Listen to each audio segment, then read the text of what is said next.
नाज़रीन अस्सलाम वालेकुम, आप देख रहे हैं सियासी टीवी। कौमी खुनाई में आप सबके इस्तकबाल मैं मोहम्मद सिद्दीक। सबसे पहले सुर्खियों पर एक नज़र डालते हैं।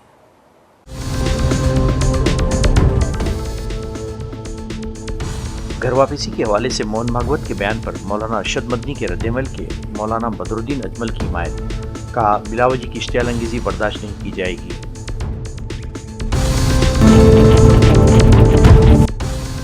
मोदी ने मेरठ में कांग्रेस को बनाया कड़ी तनकीद का निशाना। कहा, कांग्रेस गंदी सियासत करती है।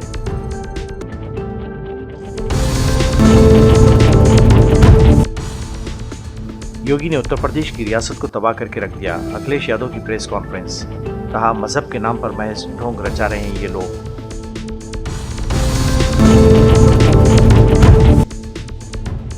दिल्ली पुलिस ने कोलकाता से 2 अफराद को लिया हिरासत में। तमिलनाडु में भी 8 अफराद गिरफ्तार। दहशतगर्दी के एक बड़े मंसूबे को नाकाम बनाने का दावा।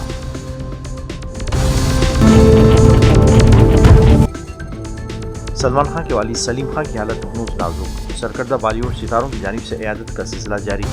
सख्त तरीन सिक्योरिटी में शाहरुख खान भी अस्पताल पहुंचे।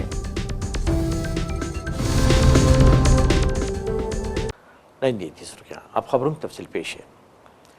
वज़ीर-ए-आज़म मोदी ने इतवार को अपने मन की बात प्रोग्राम में डिजिटल अरेस्ट और डिजिटल फ्रॉड के बढ़ते हुए मामलात पर तशवीश का इजहार करते हुए लोगों से चौकन्ना रहने की अपील की और कहा कि लोगों में बेदारी बढ़ी है, लेकिन बहुत से लोग अब भी धोखाधड़ी का शिकार हो रहे हैं। मोदी ने कहा कि मुजरिम मासूम लोगों को निशाना बना रहे हैं। बाज़ औक़ात किसी बुजुर्ग शहरी की ज़िंदगी भर की जमा पूंजी ठग ली जाती है। मौलाना बदरुद्दीन अजमल ने मोहन भागवत के घर वापसी के बयान को इश्तियाल अंगेज़ करार देते हुए कहा कि इस पर मौलाना अरशद मदनी के रद्दअमल की वो भरपूर हिमायत करते हैं। मौलाना का कहना था कि RSS हो या बीजेपी, बिलावजह इश्तियाल फैलाना, झूठे प्रोपेगेंडों के जरिए पुरअमन माहौल को परागंदा करना इनकी आदत हो गई है। हिंदुओं को ज़्यादा बच्चे पैदा करने के मोहन भागवत के मशवरे पर उनका कहना था कि हम तो 100 साल से कहते आ रहे हैं कि ज़्यादा बच्चे पैदा करो। इस मामले में मेरा इतना ही कहना है कि वो एक बुजुर्ग है, हम उनकी इज्जत करते हैं, लेकिन आइडियोलॉजी के हिसाब से कोई इज्जत नहीं करते हैं। हम उनको नहीं मान सकते। उन्होंने बहुत देर से सोचा।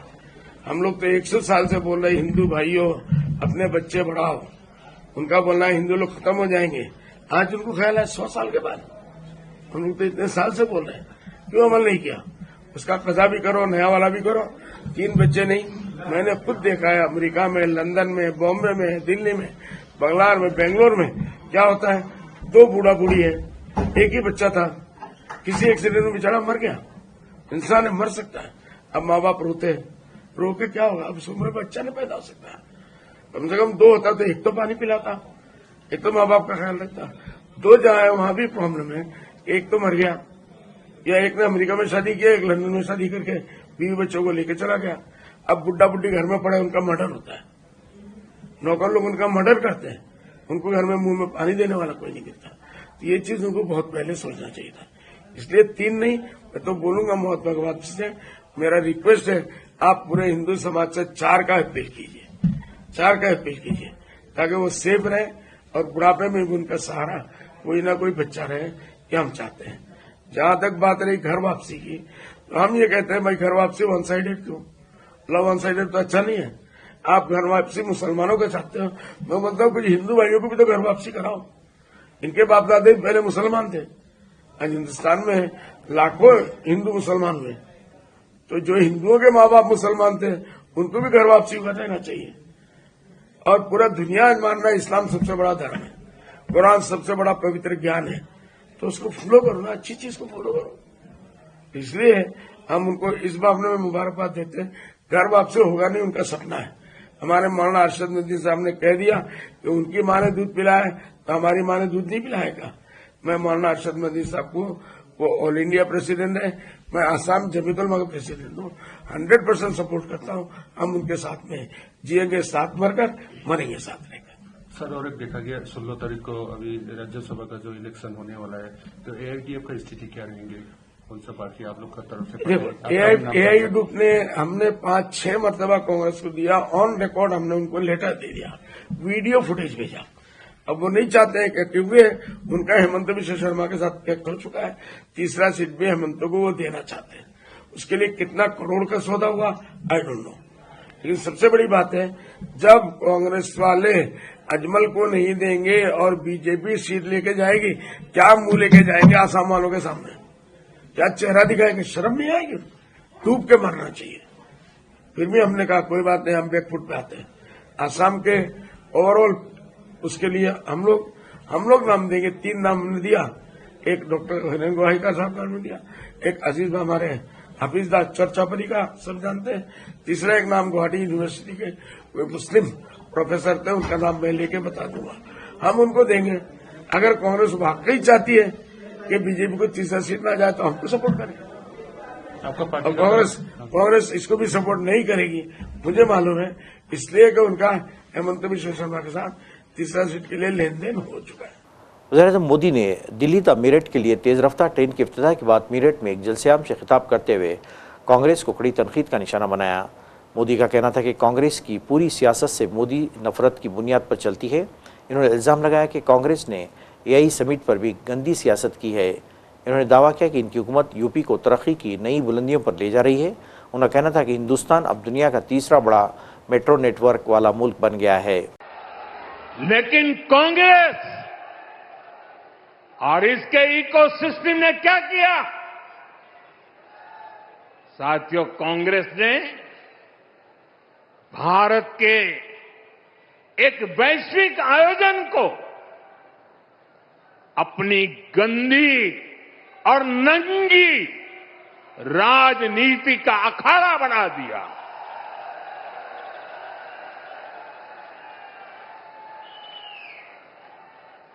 समारोह स्थल पर विदेशी अतिथियों के सामने कांग्रेस के नेता कपड़े उतारकर पहुंच गए।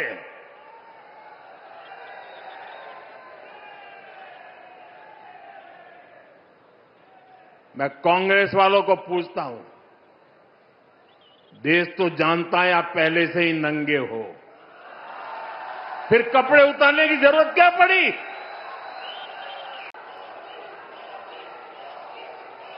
कांग्रेस के नेताओं ने वहां जो कुछ किया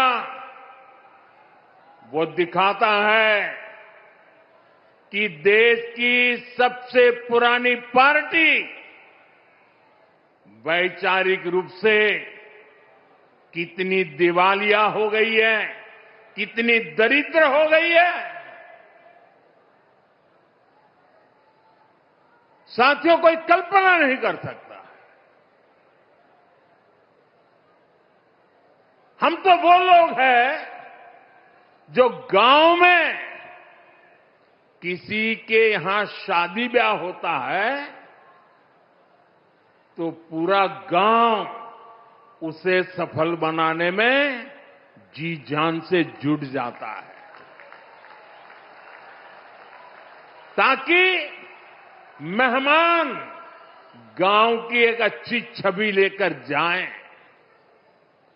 कांग्रेस तो अपने ही देश को बदनाम करने में जुटी है। साथियों, कांग्रेस के नेताओं को मोदी से नफरत है। ये लोग मेरी कब्र खोदना चाहते हैं। मेरी मां को गाली देने से भी उनको कोई परहेज नहीं है। उन्हें भाजपा से विरोध है, उन्हें एनडीए से विरोध है। इस अव्वल मोदी ने दिल्ली से मेरठ जाने वाली इस तेज़ रफ्तार ट्रेन में सफ़र भी किया। सफ़र के दौरान इन्होंने तुलबा से मुख्तलिफ मसाइल पर बातचीत की और इनके मसाइल जानने की कोशिश की। इस मौके पर यूपी के वज़ीर आला योगी आदित्यनाथ भी मोदी के साथ मौजूद थे।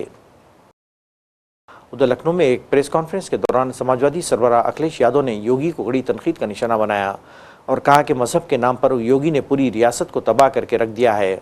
उनका कहना था कि हज़ारों साल की तारीख में शायद आज तक किसी ने आचार्य को गंगा स्नान से नहीं रोका होगा, मगर योगी ने ये भी करके दिखाया। तुमने ठीक से नहीं सुना। उन्होंने कहा कि हम विकास पे वोट ही नहीं मांगते।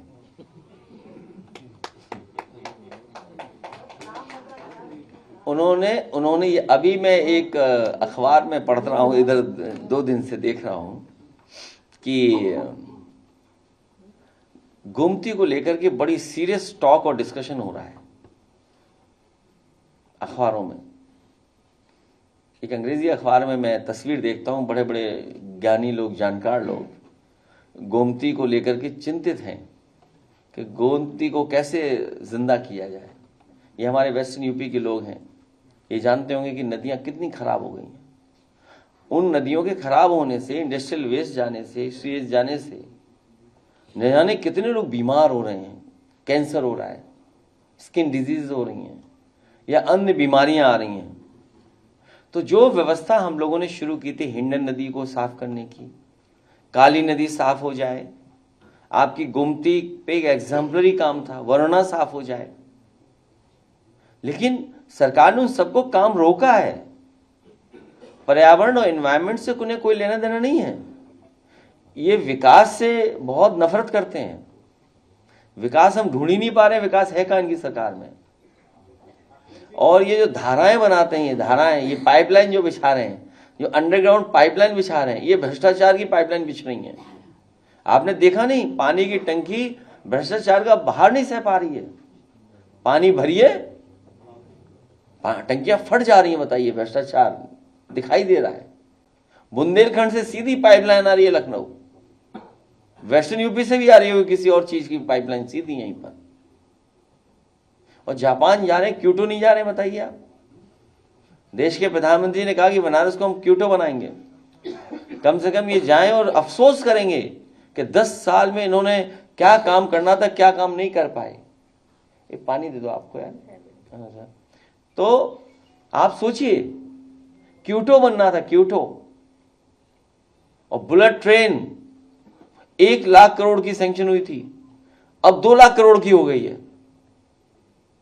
1 लाख करोड़ की थी बुलेट बनना जब पहला एस्टीमेट आया था, अब 2 लाख करोड़ की हो गई। बताइए। इलेक्ट्रॉनिक एंड इंफॉर्मेशन टेक्नोलॉजी के वजीर अश्विनी विष्णु ने कहा कि दुनिया के 86 ममालिक और 2 बैनुल-अक़वामी तंजीमों ने इंडिया आई इम्पैक्ट समिट 2026 में अपनाए जाने वाले नई दिल्ली एलामिया की तौसीक़ की। हफ्ते के रोज़ AI समिट के अख्ताम पर मीडिया से खिताब करते हुए मरकज़ी वज़ीर ने कहा कि ये बाहमी ताउन पर मबनी, काबिल एतमाद और जामे मसनूई ज़हानत के बुनियादी ढांचे पर हिंदुस्तान के विजन की मजबूत आलमी हिमायत की नुमाइंदगी करता है। सरबराही इजलास के अख्ताम पर मंजूर शुदा एलामिया को AI की आलमी तालमेल में एक अहम संग-मेल करार दिया गया है। शरीक ममालिक में मसावी और एकसां रसाई, ज़िम्मेदाराना इख्तिरा और मजबूत AI निज़ाम के लिए मुश्तरका रोड मैप की तौसीक़ की है। मिस्टर अश्विनी विष्णु ने कहा कि एलामिया पर दस्तखत करने वाले ममालिक ने सरोजन हटाए सरोजन सिखाए के उसूल को कबूल किया है। एलामिया की तौसीक़ करने वालों में अमरीका, बरतानिया, कनाडा, चीन, डेनमार्क, जर्मनी समेत मुतादिद बड़े ममालिक शामिल हैं। बहुत खुशी की बात है, AI इम्पैक्ट समिट का declaration total 88 countries plus international organisations ने साइन किया है, जो अभी रिलीज़ हो रहा है। 86 कंट्रीज़ प्लस 2 इंटरनेशनल ऑर्गेनाइजेशंस। इसमें सर्वजन हिताय सर्वजन सुखाय इस प्रिंसिपल को फॉर्मलाइज किया है, इसको एक्सेप्ट किया है सारी दुनिया ने। माननीय प्रधानमंत्री श्री नरेंद्र मोदी जी के ह्यूमन सेंट्रिक AI के विजन को सारे विश्व ने स्वीकार किया है। डेमोक्रेटाइजिंग AI रिसोर्सेज, जिससे कि AI की सुविधाएं, AI की नई टेक्नोलॉजी विश्व में सभी को, हर वर्ग को, सभी को मिले, ये सभी ने स्वीकारा है। इकोनॉमिक ग्रोथ और सोशल गुड को, दोनों को बैलेंस करके साथ चलना है। केवल इकोनॉमिक गुड ही नहीं बल्कि सोशल हार्मनी को भी ध्यान रखना है। और सेफ्टी और ट्रस्ट, इसको सेंटर में लेके आए, मेन पॉइंट में लेके आए। सिक्योर, ट्रस्टवर्दी और रोबस्ट AI फ्रेमवर्क बने। नए इनोवेशंस के लिए, ह्यूमन कैपिटल डेवलप करने के लिए, नए तरीके से लोगों को ट्रेन करने के लिए, इन सब में सभी देशों ने कहा है कि मिलकर काम करें। और करीब करीब हर देश जिसने पार्टिसिपेट किया including USA, UK, Korea, practically all the big countries सभी ने इसमें पार्टिसिपेट किया है। चाइना भी इसमें पार्टिसिपेट किया है, Canada, China, Denmark, Egypt, Indonesia, Germany, सभी ने इसमें पार्टिसिपेट किया। दिल्ली पुलिस ने दहशतगर्दी के इल्ज़ाम में 2 अफराद को हिरासत में ले लिया है। पुलिस का कहना है कि इन 2 अफराद को कोलकाता से हिरासत में लिया गया है। उनकी शिनाख्त उमर फारूक और रबीउल इस्लाम की हैसियत से की गई है। दिल्ली पुलिस का कहना है कि रबीउल इस्लाम बांग्लादेशी है और बांग्लादेश में लश्कर तैयबा को ऑपरेट कर रही थी।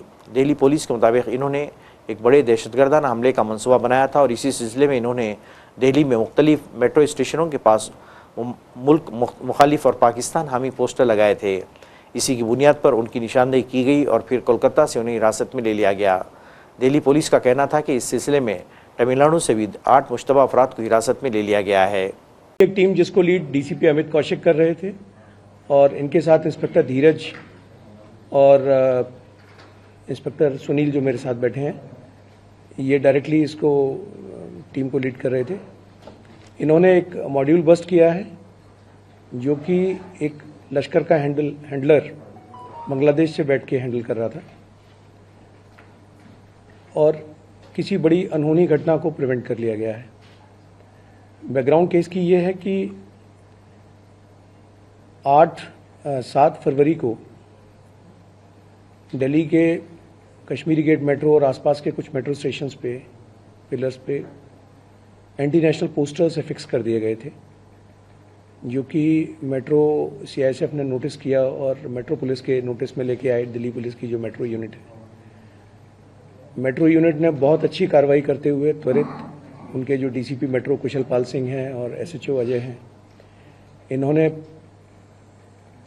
आइडेंटिफाई किया कहाँ पे जो लगे थे और उसके बेसिस पे उन्होंने बैक ट्रैक करते हुए ये पता लगा लिया कि इसके परपेट्रेटर्स किस रूट से आए थे और किस रूट से कलकत्ता चले गए। तो आइडेंटिफिकेशन और परपेट्रेटर्स जो पहले इनिशियल थे वो मेट्रो पुलिस ने ही कर लिया था। उसके बाद एक केस 13 फेब को स्पेशल सेल को ट्रांसफ़र हुआ। स्पेशल सेल की टीम ने कलकत्ता में जाके, एक बड़ी टीम गई कलकत्ता में और वहाँ की लोकल पुलिस की मदद से 2 लोगों को गिरफ्तार किया और ये 2 लोग, इनमें से एक उमर फारूक और इसके साथ एक बांग्लादेशी रॉबिल उल इस्लाम। उमर फारूक और रॉबिल उल इस्लाम। रॉबिल इस्लाम बांग्लादेशी है, कंफर्म्ड है। पहले भी ये 2007 में जब एक बार इंडिया आया था तो पकड़ा गया था और कई साल जेल में रहा। इन दोनों को गिरफ्तार किया है और इनसे कहानी का खुलासा हुआ कि दिल्ली में कई जगह जो एंटी इंडिया पोस्टर्स लगाए गए थे, टेररिस्ट को इक्वलाइज करते हुए जो पोस्टर्स लगाए थे, वो इन्हीं दोनों ने लगाए थे। बाद में पता चला कि इंट्रोगेशन से और इन्वेस्टिगेशन से पता चला कि इनको डायरेक्शन जो है वो बांग्लादेश में बैठा हुआ एक शब्बीर अहमद लोन दे रहा था। शब्बीर अहमद लोन। शब्बीर अहमद लोन के बारे में आपको बता दूं कि ये 2007 में स्पेशल सेल ने ही इसको अरेस्ट किया था। महाराष्ट्र के साबिक वज़ीर आला और NCP के सरबराह शरद पवार की तबीयत एक बार फिर ख़राब हो गई है। उन्हें पुणे के रूबी हॉल क्लिनिक में दाखिल कर दिया गया है। खबरों के मुताबिक इतवार की रोज़ सुबह शरद पवार की तबीयत अचानक बिगड़ गई, जिसके बाद उन्हें अस्पताल ले जाया गया। उनकी बेटी और MP सुप्रिया सोले फ़िलहाल उनके साथ हैं। सुप्रिया सोले ने सोशल मीडिया पर अपनी पोस्ट में कहा कि मैं इस वक्त बाबा के साथ हूँ, उनके कुछ टेस्ट होने हैं, वो थोड़ी कमज़ोरी महसूस कर रहे हैं और पानी की कमी का शिकार भी पाए गए। डॉक्टरों के मुताबिक 85 साल शरद पवार को हल्का डिहाइड्रेशन हो गया था, जिसकी वजह से इन्हें अस्पताल में दाखिल कर दिया गया। फिलहाल उनकी हालत मुस्तहकम है।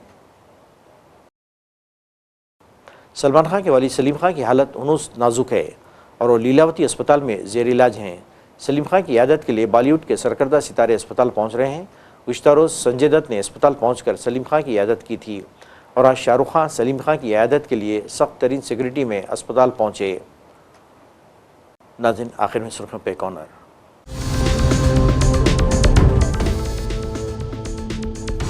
घर वापसी के हवाले से मोहन भागवत के बयान पर मौलाना अरशद मदनी के रद्दमल के मौलाना बदरुद्दीन अजमल की हिमायत। कहा, बिलावजी की इश्तियाल अंगेज़ी बर्दाश्त नहीं की जाएगी।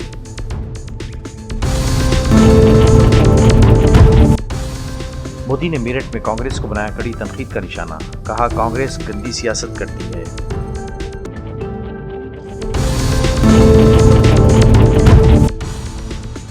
योगी ने उत्तर प्रदेश की रियासत को तबाह करके रख दिया, अखिलेश यादव की प्रेस कॉन्फ्रेंस, कहा मजहब के नाम पर महज ढोंग रचा रहे हैं ये लोग।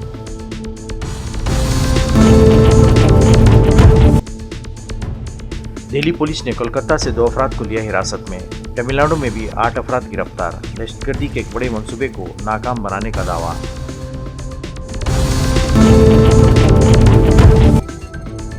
सलमान खान के वालिद सलीम खान की हालत हनूज नाजुक, सरकर्दा बॉलीवुड सितारों की जानिब से इयादत का सिलसिला जारी, सख्त तरीन सिक्योरिटी में शाहरुख खान भी अस्पताल पहुंचे। नाज़रीन, इसके साथ ही कौमी खबरनामा खत्म होता है। मुझे और सारी सियासत की टीम को इजाज़त दें। अल्लाह हाफिज़।